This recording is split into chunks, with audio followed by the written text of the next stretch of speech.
आराम आराम से आ जाओ। डॉक्टर, लेबर पेन हो रहा है, दर्द 5 मिनट से 1 मिनट हो गया है। शाबाश, आहिस्ता आहिस्ता, शाबाश। चक्कर देखो हारून, जरा जायका कैसा है? तुमने फिर से अपना कमाल दिखा दिया यास्मीन शेफ।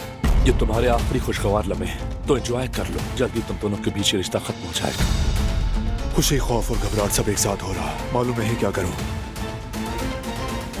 असल कहानी तो अब शुरू हो रही है। अब से हम सब मिलकर मीरान साहब के पीछे दौड़ेंगे जब तक वो बड़ा नहीं हो जाता।